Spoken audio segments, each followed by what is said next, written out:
على إبراهيم وعلى آل إبراهيم إنك حميد مجيد. اللهم الصلاة القائمة محمدا الوسيلة الفضيلة والدرجة الرفيعة والصدق الرحمة.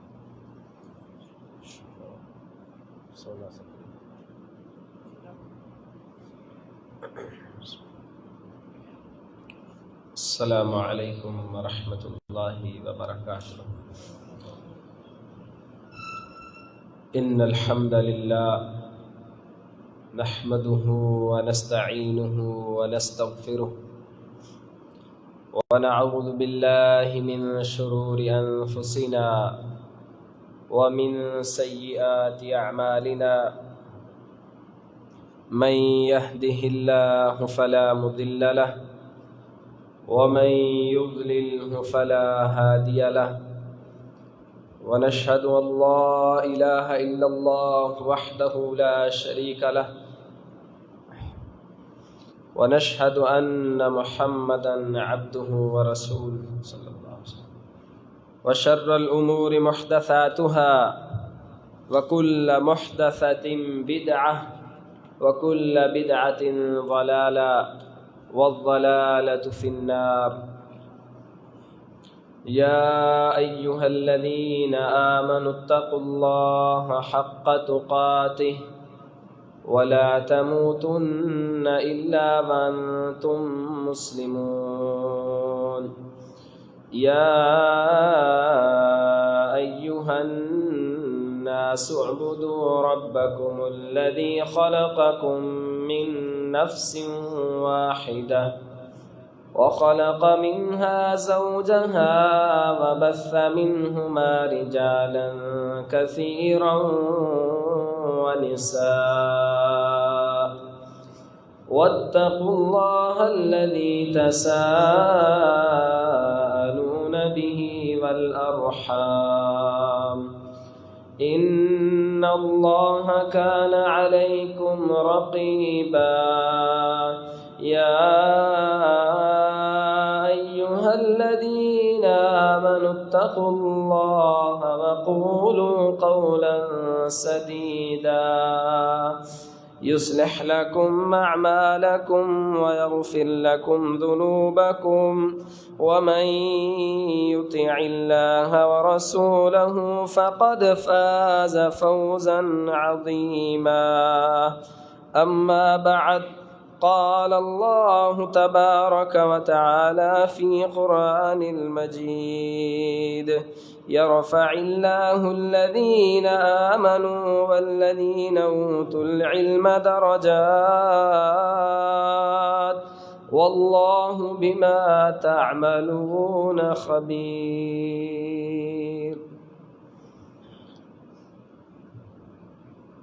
بے شک آپ کا رب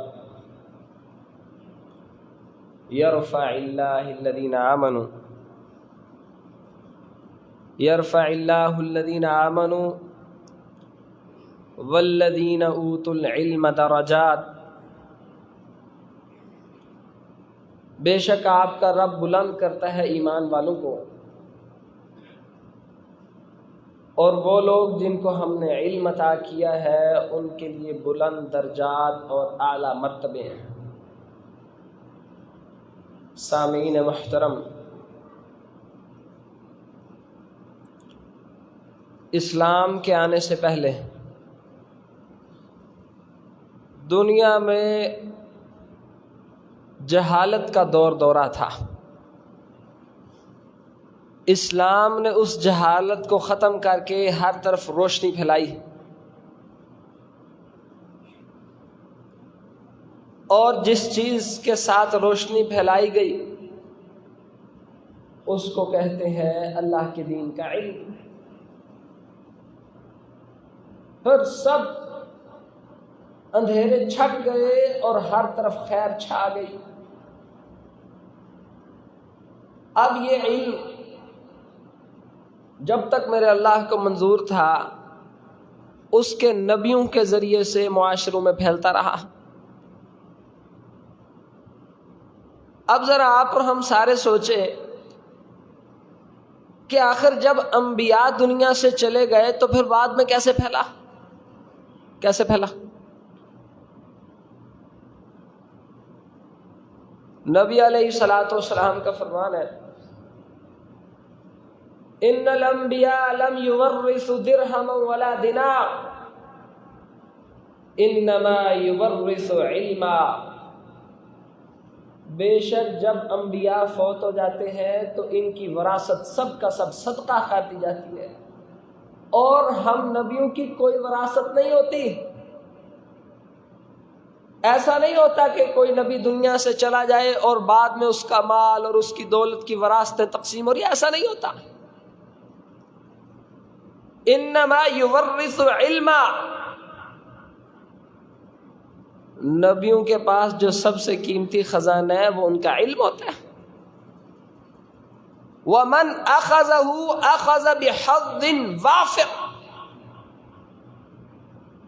سنو کائنات کے لوگوں، اگر تم میں سے کوئی بڑی خیر اکٹھی کرنا چاہتا ہے، خزانے سمیٹنا چاہتا ہے خیر کے، سادہ سا اصول ہے، تم اس علم کو حاصل کر لو، سب خزانے مل جائیں گے۔ حاصل تم نے کرنا ہے، ہم نے تمہیں بات بتا دی، آگے تمہاری اپنی کوشش، محنت، کاوش۔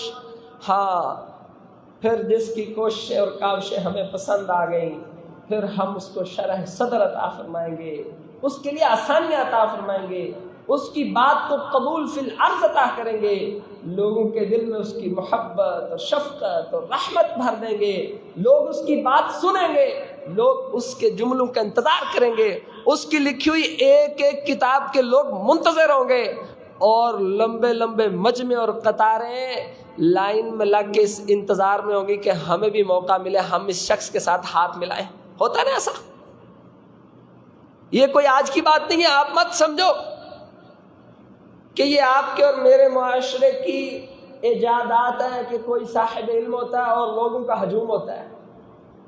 مسجد نبوی کا نبی علیہ الصلوۃ والسلام کے بعد سے لے کر آج تک الحمدللہ بفضل اللہ تعالی یہ امتیاز رہا ہے میرے نبی کے اس منبر اور محراب کا، مسجد کا، کہ وہاں صاحب علم بیٹھتے تھے، بیٹھتے ہیں، وہ اللہ اس کے رسول کی بات کرتے ہیں، پوری دنیا سے لوگ اس کو سیکھنے کے لیے آتے ہیں۔ جنہوں نے مسجد نبوی دیکھی ہے انہوں نے وہ منظر بھی دیکھا ہوگا کہ کیسے بزرگ مشائخ اور بابوں کے ساتھ ہزاروں اور سینکڑوں کی تعداد میں دنیا چمٹی ہوئی ہے، سوال پہ سوال کیے جا رہے ہیں، کوئی ویڈیو آڈیو ریکارڈ کر رہا ہے۔ یہ کیا معاملہ ہے؟ عزیز ساتھیوں، موجودہ دور کا ایک بہت بڑا فتنہ ہے، بڑا اختلاف ہے مولویوں میں، ذرا غور سے سنیے گا۔ بڑے پھڈے ہیں، ہر ایک کی اپنی دکان ہے، چلا رہے ہیں، مار دو کاٹ دو، ایک مسئلے میں وہ یہ کہتا ہے، یہ وہ کہتا ہے، نہ اس کی سمجھ آتی ہے نہ اس کی سمجھ آتی ہے۔ آپ نے سنیے نہیں باتیں؟ اور میرے بھائیوں ساتھیوں، ذرا کان کھڑے کر کے، آنکھیں کھول کے اور دل و دماغ کی کھڑکیاں کھولیں، سوچیں ان جملوں پہ۔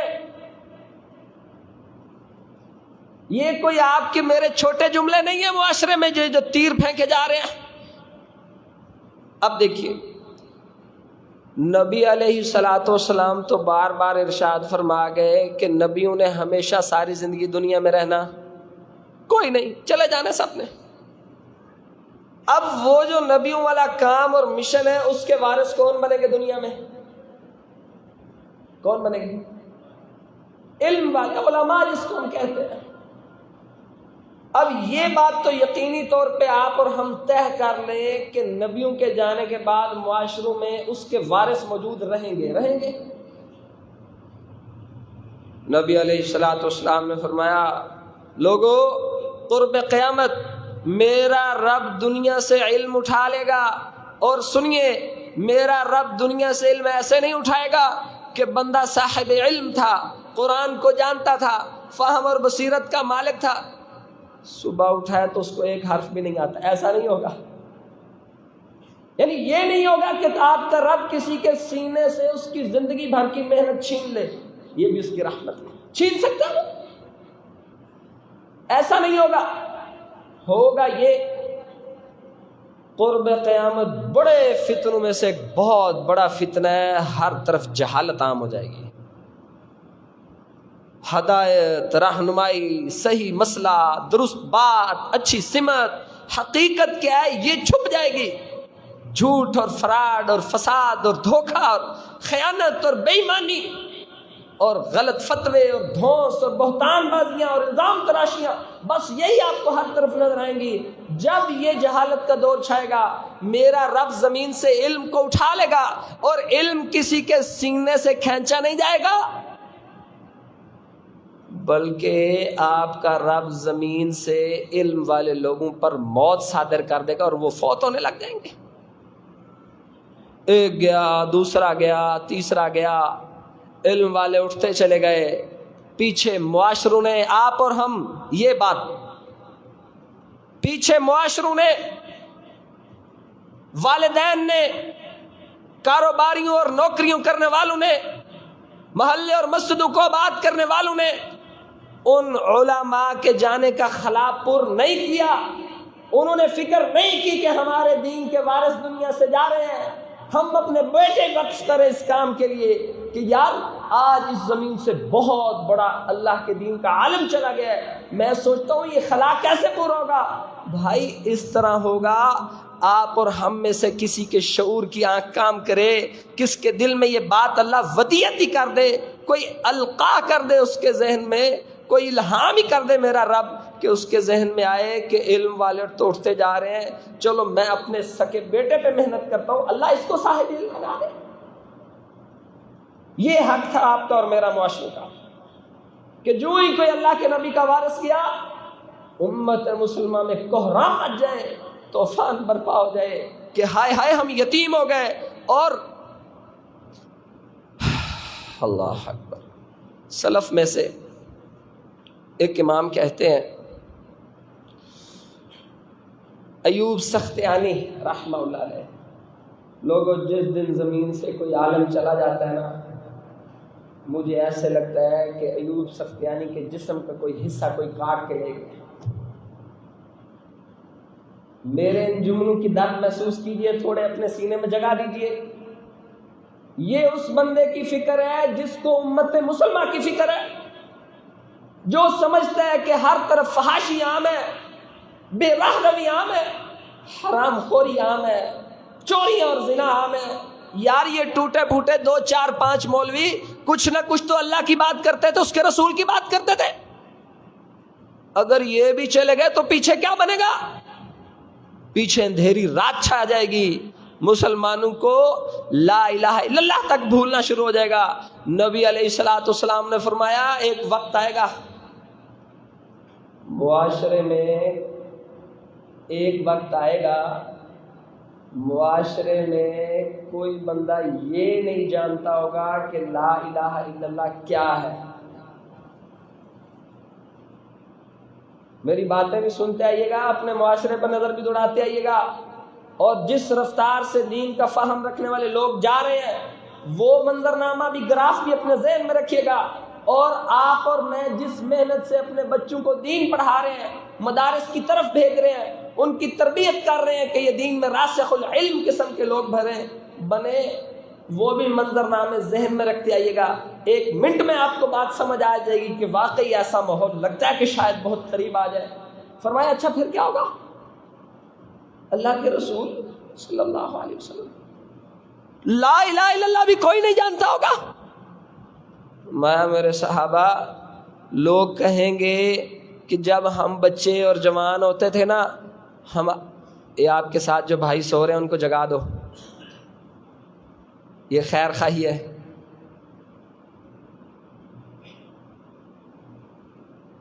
اللہ اکبر۔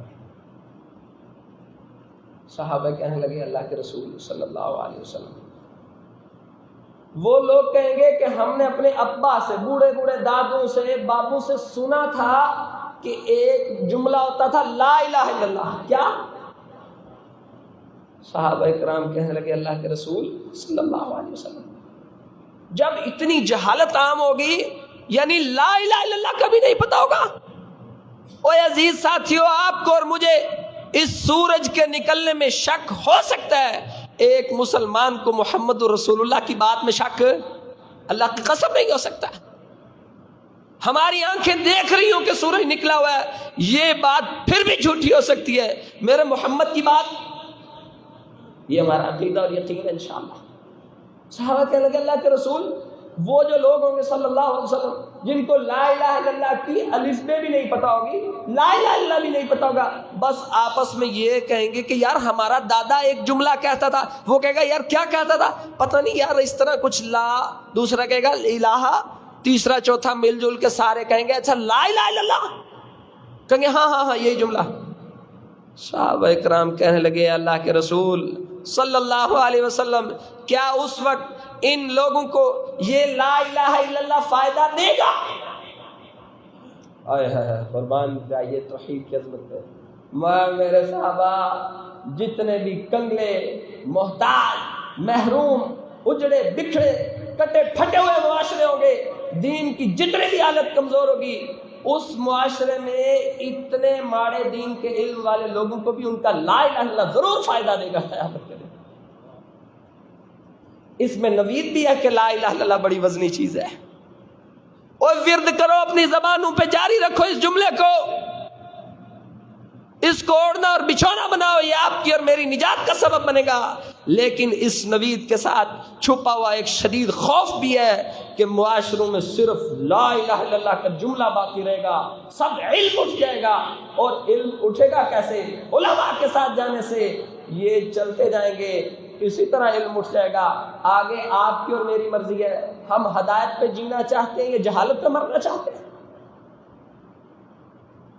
فکر کیجئے بھائیو، ساتھیو، فکر کیجئے، اس کھیپ میں اپنا حصہ ڈالیے، اپنے دلوں میں، اپنے بچوں میں یہ شعور پیدا کیجئے کہ وہ اس خیر کے علم کی طرف لگے، اور یاد رکھیے آپ اور ہمارا پالا پڑ گیا جیسے کوئی مارکیٹ میں جانے والا بندہ کسی ایک دکاندار سے دھوکہ کھائے اور پھر ساری زندگی کہتا رہے کہ یار سارے بڑے بے ایمان ہیں۔ ایمانداری سے بتاؤ سارے بے ایمان ہوتے ہیں؟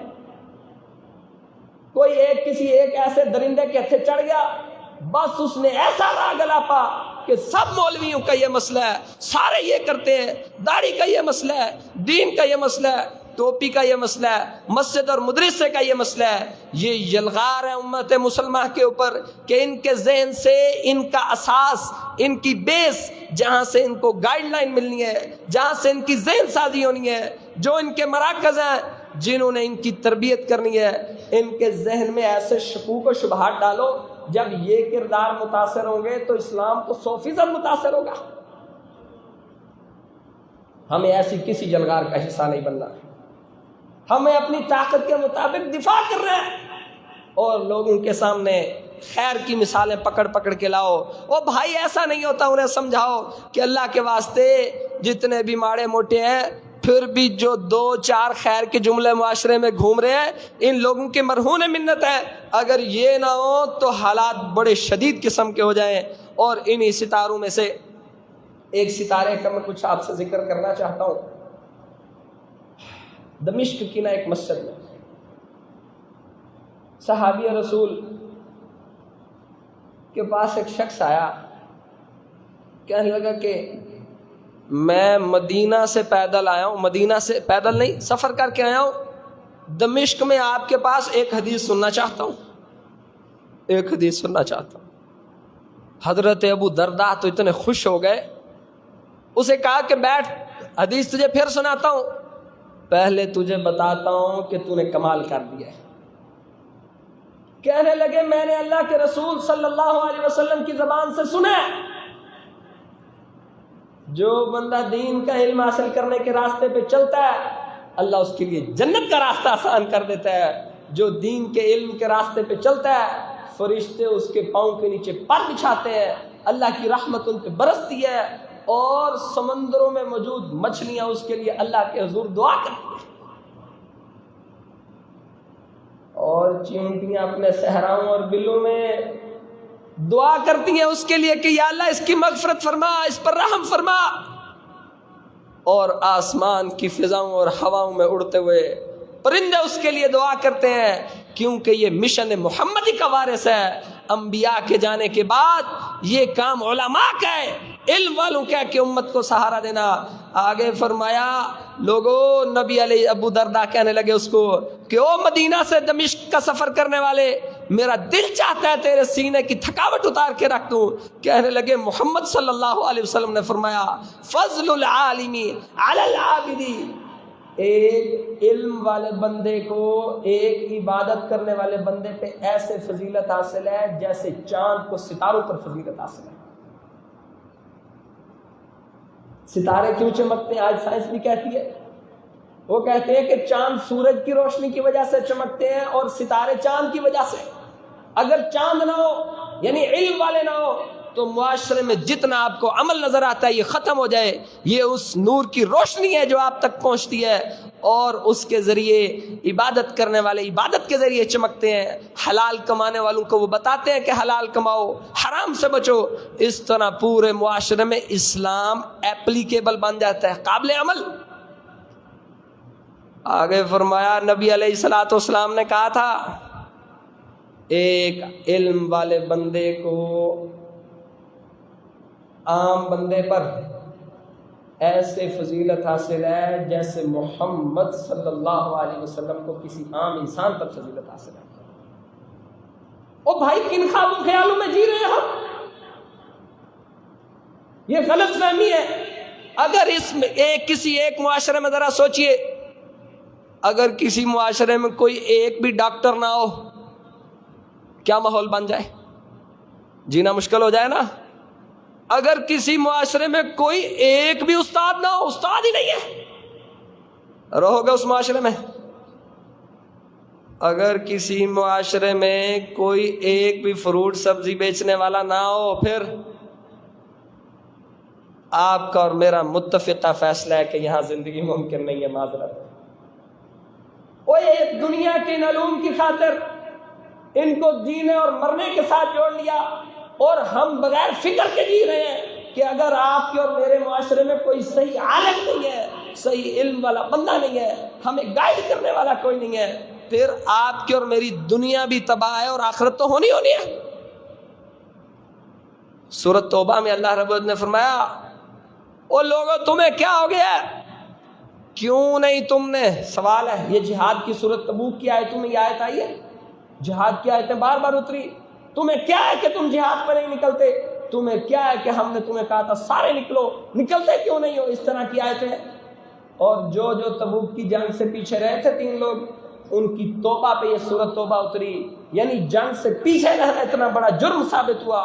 ان کے ساتھ 50 دن ان کی بیویوں نے بائیکاٹ کیا، اور اسی زمرے میں آیت اتری قرآن کی، لوگوں تمہیں کیا ہے، تم میں سے کیوں تم نے ایسا نہیں کیا؟ کیسا؟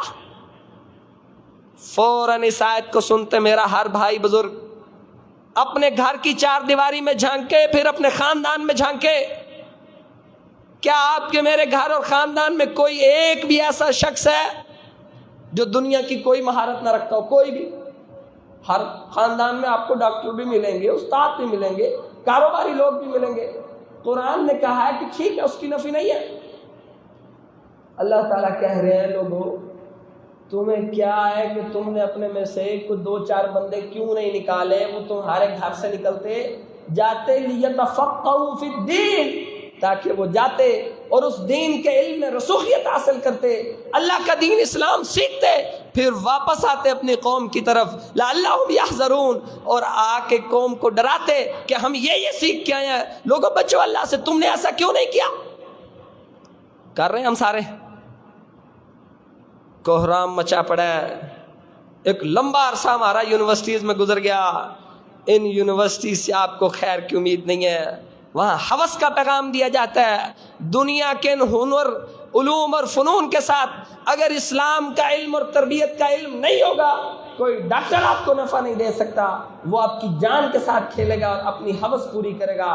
بہت ضروری ہے کہ معاشروں میں ہر شعبہ ہے زندگی سے تعلق رکھنے والے لوگوں کے اندر دین کا شعور پیدا کیا جائے، اس شعور کے ساتھ وہ دنیا بھی گزارے، آخرت بھی گزارے۔ اور آپ کا اور میرا مسئلہ یہ ہے، ہم نے علماء ربانیین دیکھے کوئی نہیں ہے، یعنی علم والے اللہ سے ڈرنے والے نہیں دیکھے؟ آپ نے اور میں نے دیکھے بے عمل لوگ؟ ہم ان بے عملوں کو دیکھ کے ڈرے ہوئے ہیں کہ یہ بڑا خطرناک ہے. ایسے ہی ہے جیسے کوئی پولیس والا چوری پہ لگ جائے تو وہ محافظ نہیں ہے چور، لیکن وردی پولیس کی پہنی ہوئی ہے. ان علم والوں میں سے میرا دل چاہتا ہے، وقت تو اجازت نہیں دے رہا، حافظ عبدالسلام بن محمد اس دنیا سے چلے گئے. یہ جو لوگ قرآن کو جانتے ہیں، علم کو تھوڑا سا بھی جانتے ہیں، وہ سمجھ سکتے ہیں کہ دنیا کا کتنا بڑا نقصان ہوا ہے. اب کون وہ بصیرت لائے گا؟ وہ سینہ کہاں سے عوام اٹھا کے لائے گی؟ قبروں میں داخل کیے ہوئے تو واپس آ کے نہیں بولتے. اب ہم سوچئے ہم میں سے کس کس کو اس بات کا احساس ہے کہ معاشرے میں ایک اللہ کی نعمت تھی جو چلی گئی. اور ان کے عمل کی اگر بات کیجئے نا، او بھائیو، بڑی خوش نصیبی ہوتی ہے کہ بندہ دنیا میں رہے جتنی دیر تو گمنام رہے. گمنام، ریاکاری سے بچ گیا، شہرت بازی سے بچ گیا، پھڈے فسادوں سے سب سے بچا ہوا، گمنام ہے نا. اور نبی علیہ الصلوۃ والسلام نے فرمایا ان اللہ یحب العبد التقی الغنی الخفی، میرے اللہ کو نا وہ بندہ بڑا پسند ہے جس میں 3 صفتیں ہوں. کتنی؟ عبد التقیہ، پہلا یہ کہ ہو اللہ کا بندہ اور متقی ہو، بڑا اللہ کا پسند ہے. غنی کیا؟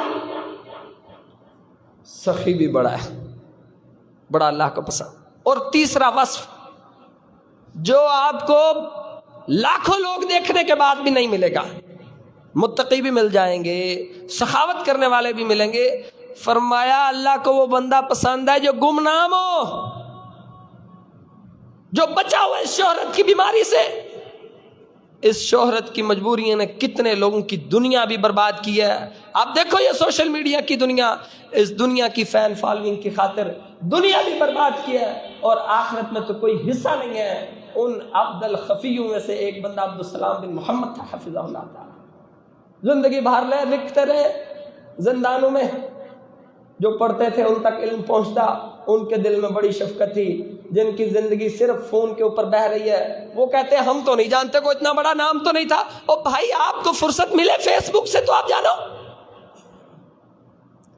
حفصہ محترم کہا کرتے تھے لوگوں، سوشل میڈیا کی مثال ایسے ہے، بڑے جدید بندے تھے، لیپ ٹاپ یوز کرتے تھے، اس پہ حدیث لکھتے تھے، سنتے تھے.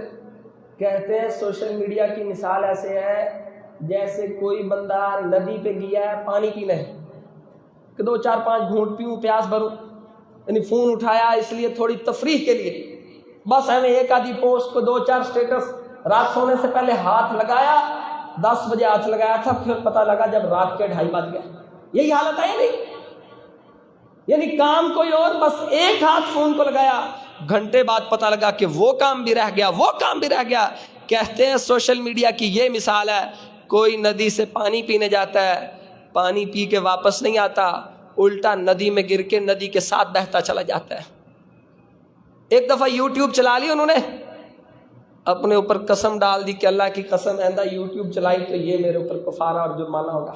کیا آپ کا کیا خیال ہے؟ فلمیں دیکھ رہے تھے یوٹیوب پہ، بس اسلامی تحقیقی ایک لیکچر پسند آیا، سنتے سنتے 2-2.5-4 گھنٹے لگ گئے.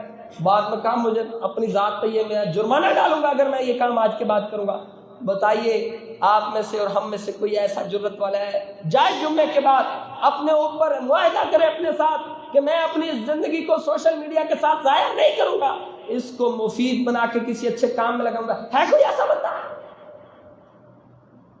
سوشل میڈیا کو آپ اور ہم یوز نہیں کر رہے ہیں، یہ سوشل میڈیا ہمیں یوز کر رہا ہے، ہماری بربادی کرنے کے لیے آیا ہوا ہے.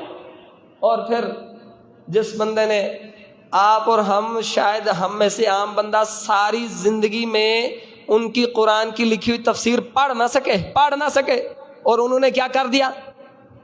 لکھ دیا. اور خود کہتے ہیں کہ لوگوں ایک عربی کے لفظ پہ کئی دفعہ 20 30 کتابیں بھی مجھے دیکھنی پڑی ہیں، پھر ایک لفظ لکھا ہے. ساری زندگی اس حالت میں گزار دی، 77 سال، 77 ایئرز ایج تھی، 27 سال اللہ کا دین پڑھا اور 50 سال پڑھایا. حساب پورا، اللہ کے ذوق پہنچ گیا. کتنا سادہ سے حساب. یعنی جب پڑھا نہیں سکتے تھے پڑھا اور بعد میں پڑھایا بس. ان کے بیٹے کہتے ہیں یہ جو زندگی کا آخری سال تھا نا، پوری زندگی عادت رہی ہے کہ ہر روزانہ عصر کے بعد ایک پارہ زبانی سناتے تھے، اور صرف سناتے نہیں تھے، میں حافظوں سے بھی مخاطب ہوں اور عامت الناس سے بھی مخاطب ہوں، اپنی بہنوں اور بیٹیوں اور ان جوانوں اور بزرگوں سے گزارش کرتا ہوں اللہ کے لیے اس قرآن کو جگہ دیجیے اپنی زندگی میں، یہ آپ کو تنہا نہیں چھوڑے گا، یہ دنیا میں بھی اللہ کی قسم آپ کو بڑی عزتوں سے نوازے گا، آخرت میں ایویں آپ کو اڑاتا چلا لے جائے گا عزتوں کی طرف پوری زندگی. اور ایک پارہ جس کو سنایا نا منزل، اس کا ایک پارہ سنا بھی بعد میں. کیسی شفقت. کوئی بڑا ہی نہیں ہے کہ میں اتنا بڑا مصروف بندہ ہوں، جس کو سنایا اس کا سنا بھی. اور آخری سال زندگی کے کہنے لگے زندگی کا پتہ کوئی نہیں، اور ڈھونڈ لو یار بڑے اچھے لوگ عمل والے موجود ہیں، ہم اور آپ کو متنفر دنیا کی بے عملی نے کیا ہوا ہے، اس میں خسارہ آپ کا اور میرا ہے، چکر شیطان دے گیا ہے، حقیقت میں دور ہم دین سے ہو گئے. بہانہ یہ ہے کہ مولوی اچھے نہیں ہیں، اور بیڑا غرق تو آپ کا اور میرا ہو رہا ہے. اگر وہ اچھے نہیں ہیں آپ اور ہم اچھے بن کے دکھائیں، ایسے اچھے بچے پیدا کریں معاشرے میں. بچے پیدا نہ کر سکیں آپ کو کیا بیماری، آپ کیوں نہیں بنتے؟ آپ صحابہ کرام وہ بھی تو ہے نا جس نے 50 سال کی عمر میں اسلام قبول کیا ہے، سارا اسلام پھر 50 سال کے بعد سیکھا، اس کو ٹائم دیا. آپ کیوں نہیں بنتے صاحب علم؟ کہنے لگے زندگی کا پتہ نہیں. آخری پورے سال روٹین یہ تھی کہ ہر روزانہ عصر کے بعد 3 پارے زبانی سناتے تھے. 3 پارے. ایک بیٹا ان کا کہنے لگا اللہ نے 4 بیٹے دیے ہیں، بتاتا چلوں چاروں بیٹوں چاروں کے چاروں حافظ قرآن، چاروں کے چاروں عالم، اور سارے کے سارے استاد وہ دین پڑھا رہے ہیں. ایک بیٹا ان کا ایم فل کر گیا، پریشان ہو گئے، بڑے جدید بندے بھی تھے، پریشان اس سے نہیں ہو کہ ایم فل کرنا ناجائز ہے، کس نے کہا کرو پی ایچ ڈی پوسٹ ڈاک کرو. پریشان اس سے ہو گئے، اب ایم فل کر لیا ہے، کہیں یہ نہ ہو یہ مدرسے کی مسند چھوڑ کے کسی نوکری کے پیچھے نہ بھاگ جائے. بس دل چاہتا ہے جو اس نے پڑھا پڑھاتا رہے، روزی روٹی اللہ دے رہا ہے. اور قرآن میں اس کی دلیل موجود ہے. اللہ رب العزت نے قرآن حکیم میں ایک آیت میں فرمایا سب سے افضل مال خرچ کرنا ان پہ ہے، وہ ایک کفالت کرو ایسے بچوں کی، ڈھونڈو ایسے ستارے، ان کی پشت پناہی کرو، آپ کا صدقہ جاریہ بن جائیں گے، ساری زندگی وہ دین کا کام کریں گے. لوگوں کو نہیں پتا ہوگا کہ اس کے پیچھے ہاتھ کس نے رکھا ہے، میرے رب کو سب پتا ہوگا کہ اس کے ایک ایک حرف کے پیچھے فلاں بندے کا ہاتھ ہے. قرآن نے کہا ہے سب سے افضل صدقہ یہ ہے آپ ایسے فقیر پر صدقہ کرو جو دین کے کام کی وجہ سے اتنا مجبور ہے کہ کوئی کام کاروبار کر نہیں سکتا، یعنی کرنا چاہے تو چھوڑ جائے، کرے بڑے کام کرے، بلکہ وہ کرے گا تو پھر دنیا دیکھے گی جس کا اللہ سے اتنا تعلق ہوگا، لیکن اس لیے نہیں کرتا. پھر کون تفسیریں لکھے گا، کون حدیثیں پڑھائے گا، کون امت کو بتائے گا کہ یہ مسئلے ہیں. قرآن نے کہا ہے سب سے افضل ہے کہ ان لوگوں پہ انویسٹمنٹ کی جائے. آخری سال نہ 3 پارے سناتے رہے روزانہ عصر کے بعد. بیٹا ایک دن کہنے لگا ابا جان عید آ گئی ہے، عید تو چھٹی کا دن نہ منا لیں. کہنے لگے آج ہی تو وہ دن ہے کہ اللہ کا زیادہ شکر ادا کیا جائے اور زیادہ قرآن پڑھا جائے. ہائے ایسے شوق مسلمانوں میں پیدا ہو جائے. اللہ کرے ہمارا کبھی دل کرے کہ آج قرآن پڑھتے ہیں. آنکھوں کا آپریشن ہو گیا، میڈیکل کو پڑھنے جاننے والے جانتے ہیں، ڈاکٹر نے نہ بولنے سے منع کر دیا. ہوش آیا، کہنے لگے بیٹا 4 بیٹے سارے اسی لائن کے، سوچئے کتنے فرما بردار بیٹے ہوں گے، کتنے قدردان بیٹے ہوں گے. کہنے لگے کہ بیٹے منزل رہ گئی. ابا جی ڈاکٹر نے منع کیا بولنے سے. کہتا چلو ایک دن گزارا کرتے ہیں. ایک دن اوکے سوکے گزارا کیا، دوسرا دن بھی انہوں نے ڈاکٹروں کے نام لے کے نکلوا دیا، تیسرا دن تھوڑے بہتر ہوئے. اسی دن سفر کرنا بھی تھا، سفر کر کے سرگودا سے آپریشن کروا کے جا رہے ہیں راول پنڈی سے واپس آئے گجرانوالا. 3 پارے روزانہ سناتے تھے. بیٹا کہنے لگا کہ ابا جی کے ساتھ گاڑی میں بیٹھ کے 9 پارے میں نے ان کی منزل سنی گجرانوالا تک. یہ عمل تھا ان لوگوں کا. اور گھر میں پابندی لگائی ہوئی تھی کہ کسی شخص کو اجازت نہیں ہے کہ باہر کسی بندے کو بتائے کہ میرا ابا یہ نیکی کرتا ہے. ایسی بھی لوگ موجود ہیں. اس لیے تو ان کی زندگی میں کوئی واقعہ مشہور نہیں ہوا، میں نے تو نہیں سنا، شاید آپ میں کو جانتا ہو، زندگی میں کوئی بات مشہور نہیں ہوئی۔ ادھر آنکھ بند ہونے کی دیر تھی، ہر بات فوراً باہر نکل آئی۔ اس کو کہتے ہیں، نبی علیہ الصلوۃ والسلام نے فرمایا، اللہ جس سے محبت کرتا ہے اللہ تعالیٰ اعلان کرتا ہے، فرشتوں دنیا میں اعلان کرو میں فلاں سے محبت کرتا ہوں، پھر پوری دنیا اس سے محبت کرتی ہے۔ او بھائیو، یہ علم والے لوگ تھے اور عمل والے لوگ تھے۔ اسلام میں علم اور عمل دونوں اکٹھے ہیں۔ آپ کے اور میرے پاس موقع ہے، خود دین سیکھیں، اس میں آگے بڑھیں، اور کم از کم اپنے بچوں کو اس شوق پہ لگائیں، یہ خلا پور ہو جائے۔ یہ صرف آپ کا اور میرا بھلا نہیں ہے، یہ امت پہ بھی احسان ہے کہ اللہ تعالیٰ امت مسلمہ کے حال پہ رحم فرمائے۔ ھذا ما کان عندی واللہ اعلم بالصواب۔